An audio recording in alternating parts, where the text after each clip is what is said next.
अस्सलाम वालेकुम everyone, welcome back to psychology lecture series. Chapter 1 to 17 complete sequence wise upload हो चुके हैं।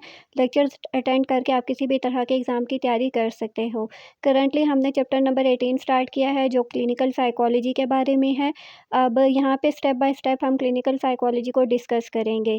क्लिनिकल साइकोलॉजी क्या होती है, उसकी डेफिनेशन क्या है, क्लिनिकल साइकोलॉजिस्ट कौन होता है, स्कोप क्या है, जॉब ऑप्शंस कहाँ-कहाँ हैं और किस-किस इंस्टीट्यूट्स में आप जॉब्स कर सकते हैं, जॉब्स अवेलेबल हैं, वो सब हम डिस्कस कर चुके हैं। DSM-5 के अकॉर्डिंग हमने लेक्चर सीरीज़ स्टार्ट कर दी है जिसमें फ़र्स्ट पे न्यूरो डेवलपमेंटल डिसऑर्डर्स डिस्कस कर रहे हैं। न्यूरो डेवलपमेंटल डिसऑर्डर्स क्या होते हैं, इनकी डेफिनेशंस क्या होती है, एग्जांपल्स क्या होती है, कौन-कौन से डिसऑर्डर्स न्यूरो डेवलपमेंटल डिसऑर्डर्स कहलाए जाते हैं और क्यों कहलाए जाते हैं, ये सब हम लास्ट लेक्चर्स में पढ़ चुके हैं। अब जो हम पढ़ रहे हैं वो इंटेलेक्चुअल डेवलपमेंटल डिसऑर्डर्स के बारे में है। एक अच्छा क्लिनिकल साइकोलॉजिस्ट वही होता है जो DSM को फॉलो करते हुए सिम्पटम्स पे काम करता है। इस वजह से हम लोग हमेशा DSM के मुताबिक जो साइकोलॉजिकल डिसऑर्डर्स जो हैं उनको डिटेल में डिस्कस करते हैं। इंटेलेक्चुअल डिसऑर्डर्स पे हम बात कर रहे थे, इसका डायग्नोस्टिक क्राइटेरिया हमने डिस्कस कर लिया, माइल्ड, मॉडरेट और सीवियर लेवल्स क्या होते हैं वो हमने पढ़ लिया और कितनी परसेंटेज होती है इन लेवल्स की ये भी हमने डिस्कस कर लिया। आज हम डिस्कस करेंगे global developmental delay and unspecified intellectual developmental disorder. First पे हम देखते हैं कि ग्लोबल डेवलपमेंटल डिले क्या है, ठीक है। इसके कोडिंग की बात करें तो F88 इसका कोड है।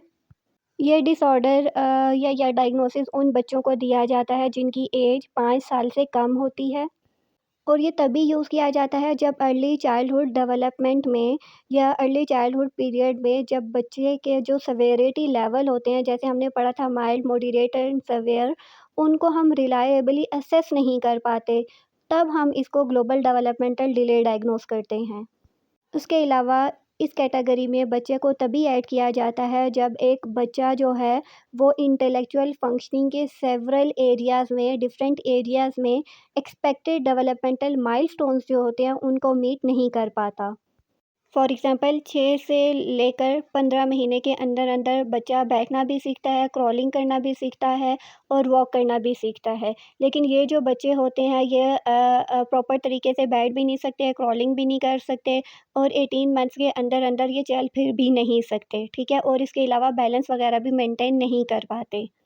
इसके अलावा एक और एग्ज़ाम्पल देख लेते हैं, अगर कॉग्निटिव डिलेज़ की बात करें तो 5 साल के अंदर-अंदर बच्चा जो है वो गिवर्स को वो पहचानने लग जाता है, सिंपल रूटीन्स एंड इंस्ट्रक्शंस को फ़ॉलो करने लग जाता है। लेकिन ये बच्चे इन चीज़ों को रिकॉग्नाइज़ नहीं कर पाते और ना ही सिंपल कॉन्सेप्ट्स और रूटीन और इंस्ट्रक्शंस वगैरह को फ़ॉलो कर पाते हैं। Next global developmental delay category में वो बच्चे ऐड किए जाते हैं जो बहुत ज़्यादा यंग होते हैं, बहुत ज़्यादा छोटे होते हैं। इतने ज़्यादा छोटे होते हैं कि वो सिस्टमैटिक असेसमेंट उनकी नहीं कर पाते और ना ही वो स्टैंडर्डाइज़्ड टेस्टिंग में पार्टिसिपेट कर पाते हैं। फिर कुछ टाइम बाद इन बच्चों की दोबारा से रीअसेसमेंट की जाती है ताकि कंफर्म किया जा सके कि ये बच्चे जो है वो कौन-सी कैटेगरी में फ़ॉल करते हैं। एक बार समराइज़ कर लेते हैं, ग्लोबल डेवलपमेंटल डिले कैटेगरी में वो बच्चे ऐड किए जाते हैं जो under the age of 5 years होते हैं। उनके डेवलपमेंटल माइलस्टोन्स जो हैं वो डिलेड होते हैं, एक स्पेसिफ़िक कैटेगरी को मीट नहीं कर रहे होते। उसके अलावा इस कैटेगरी में वो बच्चे आते हैं जो कि फॉर्मल असेसमेंट का पार्ट नहीं बन सकते, वो बहुत ज़्यादा छोटे होते हैं कि स्टैंडर्डाइज़्ड टेस्टिंग वगैरह जो है उन पे अप्लाई नहीं की जा सकती।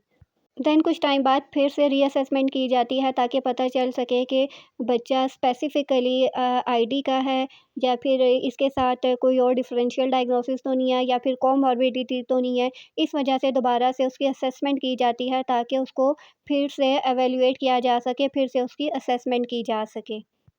Next is unspecified intellectual developmental disorder, ठीक है।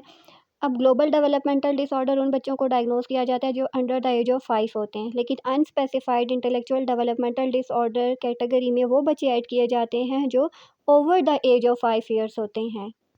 तो ग्लोबल डेवलपमेंटल डिले में क्या था कि उन बच्चों की असेसमेंट इसलिए नहीं कर पाते क्योंकि वो बहुत ज़्यादा यंग होते हैं, वो साइकोलॉजिकल टेस्टिंग में पार्टिसिपेट नहीं कर पाते। लेकिन इन बच्चों को का क्या इश्यू होता है, इनकी असेसमेंट इसलिए पॉसिबल नहीं होती, इसलिए इम्पॉसिबल होती है क्योंकि इनमें सेंसरी और फिज़िकल इम्पेयरमेंट्स हो सकती हैं जैसे ब्लाइंडनेस वगैरह, लोकोमोटर डिसेबिलिटी या फिर को अकरिंग मेंटल डिसऑर्डर्स की वजह से।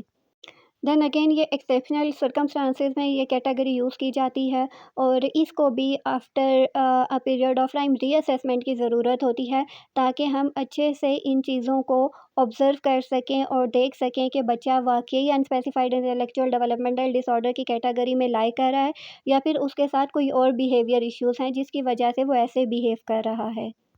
तो छोटी-छोटी चीज़ें हैं जो एक डिसऑर्डर को दूसरे डिसऑर्डर से डिफ़रेंशिएट करती हैं। जिस तरह एक में क्या है अंडर एज 5 इयर्स होना चाहिए और इसमें क्या है ओवर द 5 इयर्स होना चाहिए।